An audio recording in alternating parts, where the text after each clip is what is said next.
प्यारे दोस्तों, आज की हमारी ये वीडियो तमाम मुसलमानों के लिए बहुत ही ख़ास है। ख़ास तौर से उन लोगों के लिए जो ईद की ख़रीदारी में लगे हुए हैं। दोस्तों, इस वीडियो में हम आपको एक मुसलमान बहन का एक ऐसा सच्चा वाक़या बताने वाले हैं जिसे सुनकर आप हैरान रह जाएंगे और आप ईद की ख़रीदारी करना भूल जाओगे।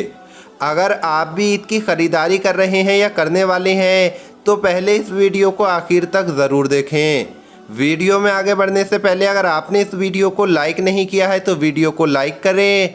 अगर आपने अभी तक हमारे YouTube चैनल को सब्सक्राइब नहीं किया है तो चैनल को सब्सक्राइब करके बेल आइकन ज़रूर दबा दें।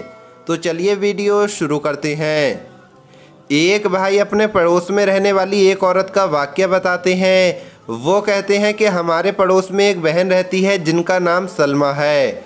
दोस्तों, ये नाम हमने बदल दिया है। सलमा कहती है, मैं 2-4 दिन से ईद पर सूट लाने के बारे में सोच रही थी। कल सुबह मुझे मौका मिला तो मैं अपना मुंह बुरके में छुपाकर किसी को बताए बगैर ईद का सूट खरीदने के लिए घर के पास वाले बाज़ार में पहुंच गई। मैं जब घर से थोड़ी दूर पहुंची तो एक बुर्का लगाई औरत मेरे पास आई और मुझे सलाम करके धीरे से बोली, बहन, 2 दिन से घर में किसी ने खाना नहीं खाया है। मेरे शौहर बस ड्राइवर हैं। हम लोग तो बहुत अच्छे से खाते पीते थे, लेकिन अभी इस लॉकडाउन और बीमारी की वजह से हमारा काम धंधा बंद हो चुका है। कुछ दिन तो जैसे तैसे करके हमने गुजारा कर लिया है, लेकिन अब हमारे घर में कुछ भी नहीं है। मांगने में बेहद शर्म आती है, मगर अब क्या करें। इतना कहकर वो औरत ज़ोर ज़ोर से रोने लगी। मैंने महसूस किया कि ये औरत सच में बहुत ज़्यादा परेशान है। वो अपनी बात कहने में बहुत शर्मा रही थी। उसके रोने में भी बेइंतहा शर्म थी। खैर, मैंने जल्दी से अपना पर्स खोला और उसमें से कुछ रुपए निकालकर उस औरत के हाथों में थमा दिए और फिर मैं अपना सूट खरीदने के लिए बाज़ार की तरफ चल दी। उसके बाद मैं एक दुकान पर पहुंच गई। जिस दुकान पर मैं गई तो उस दुकान का मालिक अपने पास वाले दुकानदार से बातों में मशगूल था। मैंने दुकान में रहने वाले लड़के को सूट दिखाने का कहा। वो लड़का सूट पर सूट निकाल रहा था। मेरे कानों में इन दुकानदारों की आवाज़ पड़ी तो मैं काँप कर रह गई। मेरा सारा शौक़ शर्म के मारे मर गया। मेरा ज़मीर मुझ पर लानत करने लगा। दुकानदार अपने पड़ोसी दुकानदार से कह रहा था, भाई, भारत में ये बीमारी फैलती नहीं अगर ये जमात वाले और मुसलमान न होते। इन्होंने ही इस बीमारी को फैलाया है। देखा नहीं है कि टीवी पर किस तरह से दिखा रहे हैं ये जमात वाले और मुसलमान कैसे घूम घूम कर पूरे भारत में ये बीमारी फैला रहे हैं। ये बातें सुनकर मेरे दिलो दिमाग पर तूफ़ान सा उठने लगा। मैं उन लोगों से कई सवाल करना चाहती थी, लेकिन मैंने उनसे बहस करना ठीक नहीं समझा। खैर, उसके बाद मुझे उन सूटों में से एक सूट पसंद आ गया। मैंने उस लड़के से पूछा, ये कितने रुपए का है? तो वो कहने लगा, ये सूट 2200 का है। मैंने कहा, आप इस सूट का सही से लगा लीजिए। वो कहने लगा, बहन जी, आप हर बार हमारी ही दुकान पर आती हो, कभी आपसे गलत पैसे लिए हैं क्या जो आज आपसे गलत पैसे लेंगे? चलिए, आप 2000 दे दीजिए। उसके बाद मैंने उस दुकान के मालिक से कहा, भाई साहब, ये लड़का 2000 रुपये बता रहा है, आप सही से बता दीजिए कितने रुपए देने हैं। तो वो कहने लगा, बहन जी, कभी ज़्यादा लिए हैं क्या आपसे जो आज लेंगे?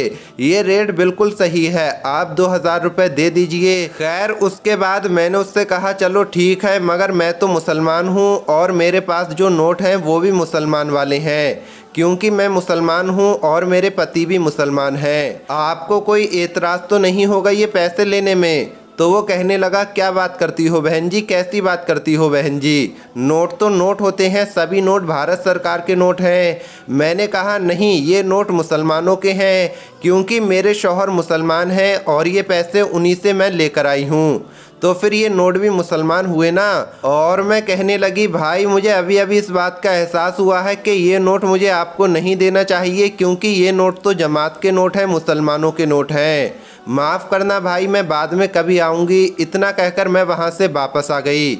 मेरी आंखें पूरी रास्ते भर उस औरत को ढूंढ रही थी जिसने मुझसे मदद मांगी थी, लेकिन वो मुझे कहीं भी नज़र नहीं आ रही थी।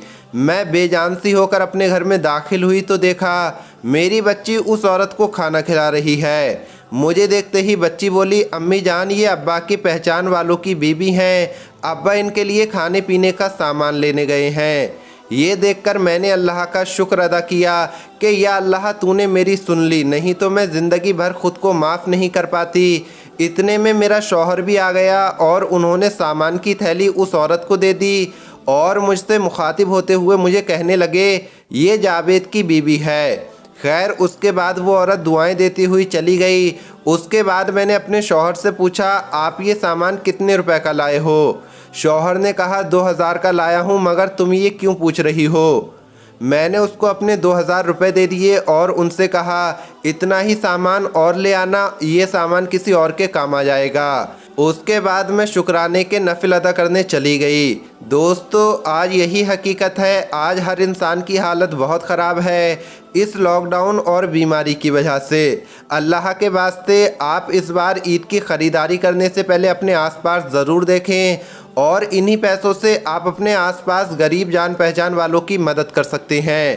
पहले आप अपने पड़ोसियों को देखें, गरीब मुसलमानों को देखें, उसके बाद अगर आपके पास पैसे बचते हैं तो आप ईद की ख़रीदारी कर सकते हैं। उसके बाद मैं शुक्राने के नफिल अदा करने चली गई।